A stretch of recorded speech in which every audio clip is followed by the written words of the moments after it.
A versão que conhecemos da história parece imutável, gravada a fogo em nossa memória coletiva. A campanha de 1812 é retratada como um embate titânico entre dois colossos, o imperador Alexandre I e Napoleão Bonaparte. A Grande Armée, que dominou a Europa inteira, adentra os confins sem fim do Império Russo. A resistência heroica, Moscou em chamas, a Batalha de Borodino e, por fim, a retirada desastrosa pelas estepes geladas. Esse relato nos é familiar desde os bancos escolares. Ele moldou nossa identidade nacional, foi glorificado em romances épicos e imortalizado em telas monumentais.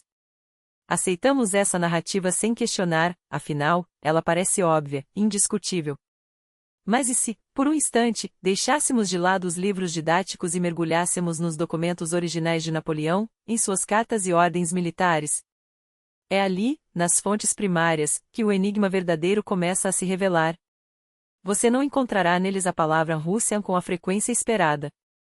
Em vez disso, o imperador francês descreve uma expedição à misteriosa Tartária, fala de terras da antiga Moscóvia, de confrontos com hordas asiáticas que mais parecem saídas de um relato mitológico do que de um relatório de guerra contra uma potência europeia estabelecida.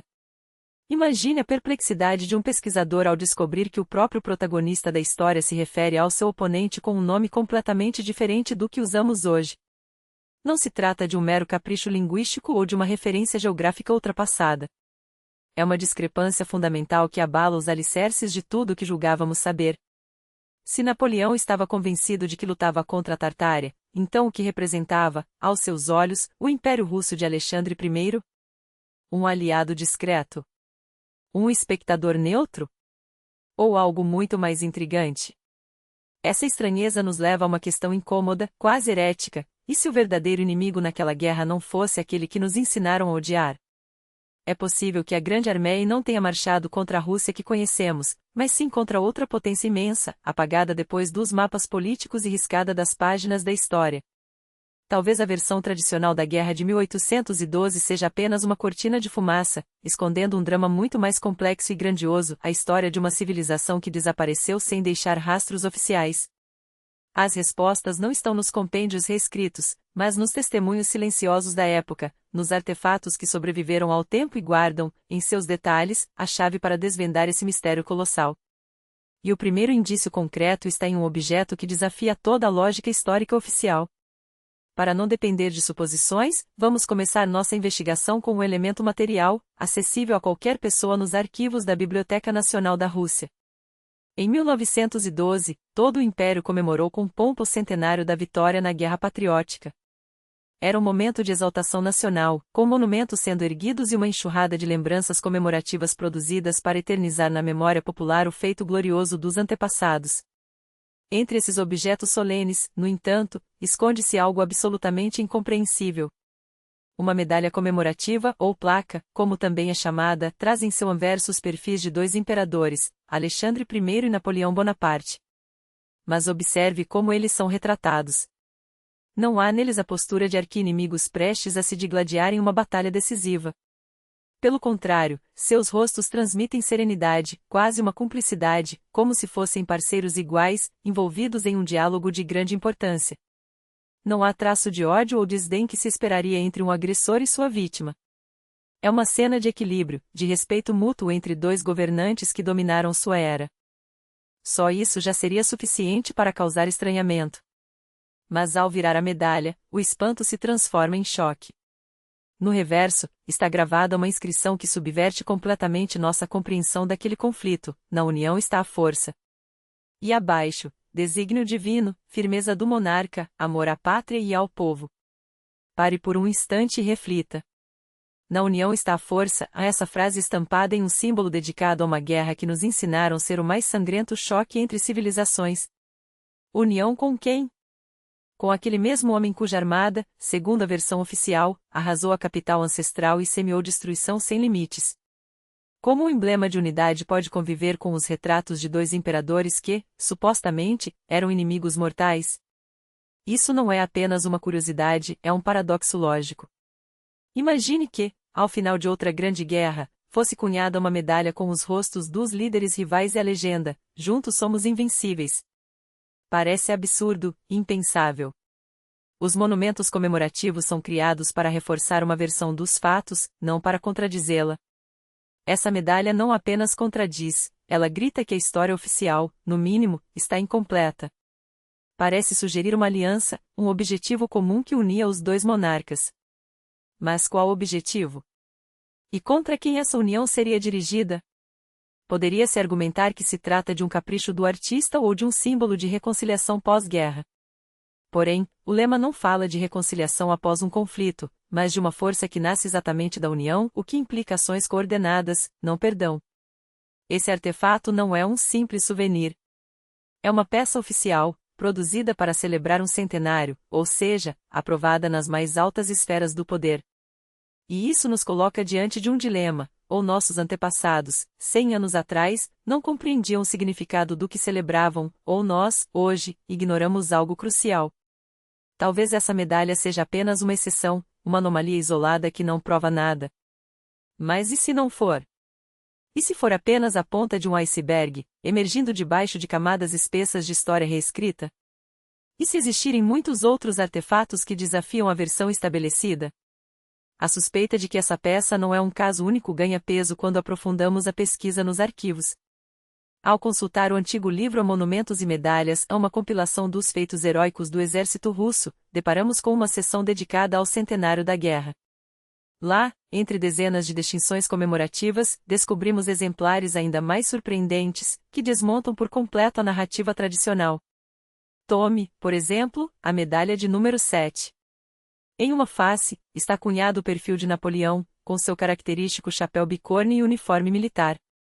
Na outra, a imagem do Templo de Cristo Salvador, símbolo máximo da gratidão pela libertação da invasão, acompanhada da inscrição a Moscou de 1812 a 1912.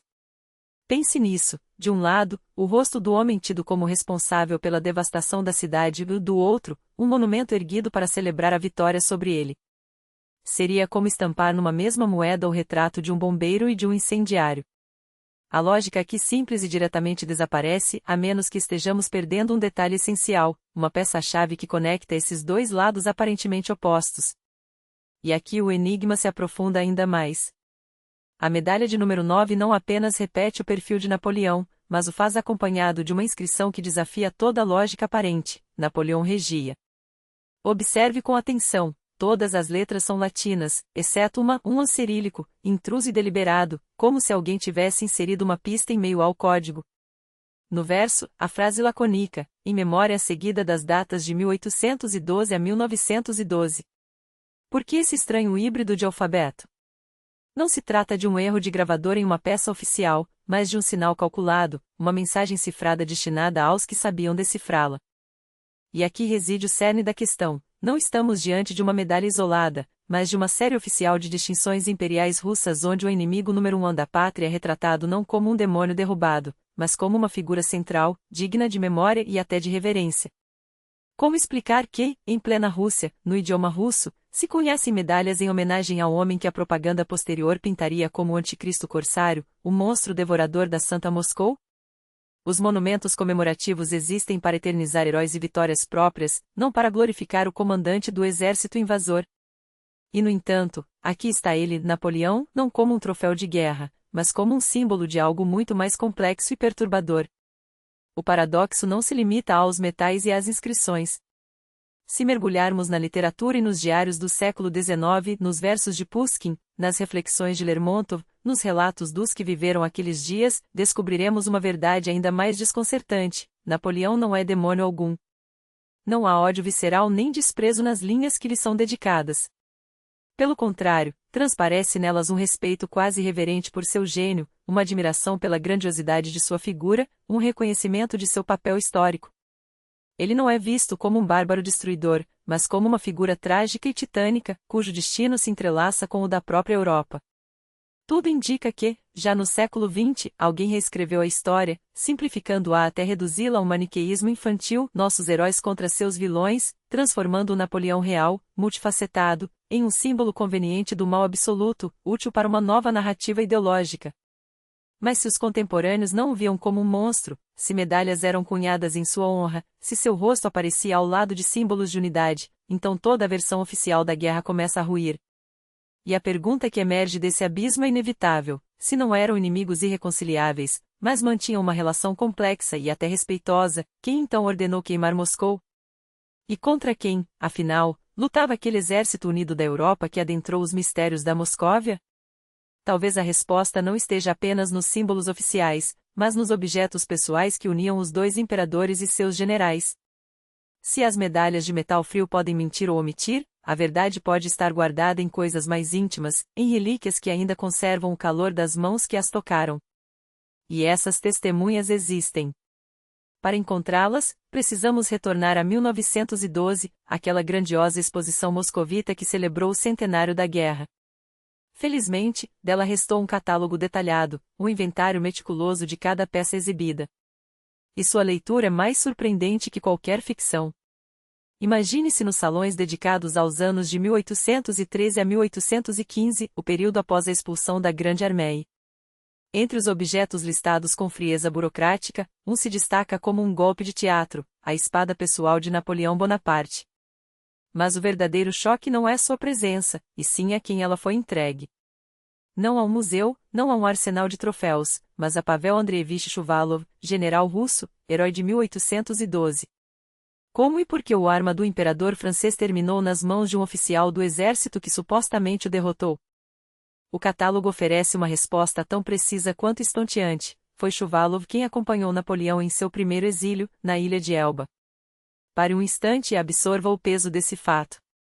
Um general russo, recém-saído de uma guerra contra a França, não apenas escolta o inimigo derrotado, mas o faz de maneira que sugere proteção, quase cumplicidade. E, em agradecimento, Napoleão lhe presenteia com sua própria espada não um objeto qualquer, mas o símbolo máximo de sua honra, seu poder, sua essência como guerreiro. Um presente desses não se dá a um carcereiro. Dá-se a um igual, a alguém em quem se confia, a quem se respeita, a quem se deve um favor de magnitude incomum. Esse gesto destrói por completo o mito da inimizade irreconciliável. O que vemos aqui não é a relação entre vencedor e prisioneiro, mas entre aliados que garantem a segurança um do outro em um momento crítico. E se você acha que este é o detalhe mais chocante do catálogo, prepare-se, há mais. Bem próximo dali, entre os itens listados, outro objeto desmonta a narrativa oficial de vez. Trata-se de amostras de uniformes franceses, transferidas para o Museu da Guerra de 1812 diretamente do acervo do Museu de Intendência. A descrição é clara e devastadora: Napoleão pessoalmente sugeriu esses modelos a Alexandre I para que a arma russa adquirisse um aspecto mais cerimonial. Inclui-se aí, por exemplo, o uniforme cossaco, desenhado segundo o padrão napoleônico. Isso não é uma curiosidade histórica. É uma prova irrefutável. Os líderes dos supostos exércitos inimigos discutiam o design das fardas. O imperador da França ajudava seu oponente a tornar sua tropa mais elegante, mais moderna. Isso contraria frontalmente a imagem que nos venderam, a de que os uniformes russo e francês eram radicalmente distintos, servindo como marca visual da divisão entre a nós e a eles. Pelo contrário, as roupas eram quase idênticas, criadas com a colaboração do mesmo homem. Isso sugere que as forças não eram vistas como adversárias, mas como partes complementares de um todo maior, destinadas a se apresentar em harmonia. Uma espada dada como presente pessoal. Uniformes projetados em conjunto. Não são coincidências. São indícios de uma aliança, velada por trás do cenário de uma guerra oficial. Se imperadores e generais colaboravam tão intimamente, o que então escondem aqueles monumentos triunfais espalhados pelo país? Se a guerra foi uma encenação, quem realmente foi derrotado? Talvez a resposta esteja codificada nos próprios monumentos, em detalhes que passam despercebidos. As relíquias pessoais e os uniformes podem ter sido escondidos em arquivos, mas as provas do pacto secreto estão à vista de todos, fundidas em bronze, esculpidas em granito. Elas se erguem em nossas praças e ruas, e passamos por elas todos os dias sem suspeitar do código oculto que carregam. A parte mais convincente dessa investigação são justamente os monumentos à guerra. Aqueles que deveriam celebrar a vitória russa estão, na verdade, ornados com símbolos da Armée napoleônica. E não se trata de um caso isolado, mas de um padrão sistemático, que se repete por toda a geografia dos combates. Comecemos pelo monumento em Tarutino. Uma pergunta ainda mais perturbadora: se Napoleão e Alexandre I eram aliados, então contra quem, afinal, eles lutavam? Esse questionamento não é retórico. Ele desmonta o próprio alicerce sobre o qual a história dessa guerra foi construída. Se os dois maiores impérios da Europa não estavam em conflito entre si, mas agiam em conluio, então o verdadeiro inimigo, aquele que justificaria uma encenação tão elaborada, deve ter sido alguém muito mais perigoso. Alguém capaz de unir até mesmo rivais históricos sob uma mesma bandeira. E aqui chegamos ao cerne da conspiração. A Guerra de 1812 não foi um conflito franco-russo, mas uma operação conjunta contra a única força que ameaçava ambos os impérios, a Grã-Bretanha. Não é coincidência que, enquanto as tropas inimigas marchavam pela Rússia em uma coreografia suspeitamente sincronizada, a verdadeira batalha estava sendo travada nos mares e nos mercados.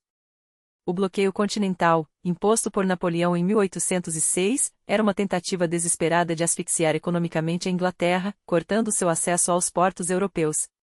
A Rússia, porém, era a peça-chave desse tabuleiro. Seu vasto território e recursos faziam dela o elo mais fraco ou o mais valioso traidor. Quando Alexandre I, pressionado pelos nobres, relaxou o bloqueio em 1810, permitindo que navios britânicos atracassem em portos russos, Napoleão não teve escolha a não ser a invadir.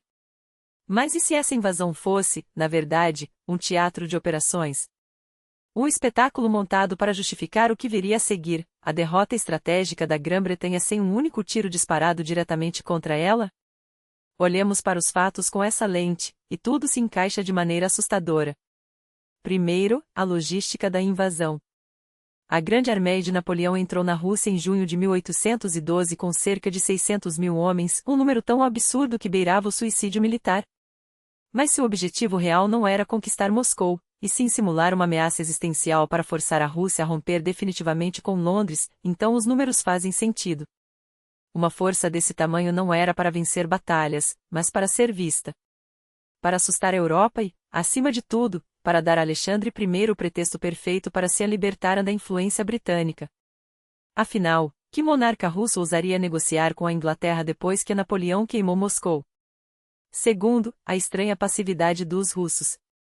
A tática de terra arrasada, atribuída ao gênio de Kutuzov, só funciona se o inimigo realmente avança, mas e se ele não estava avançando, e sim cumprindo um roteiro? As batalhas mais sangrentas, como Borodino, foram travadas em locais estratégicos, mas nunca em pontos que poderiam decidir a guerra de fato.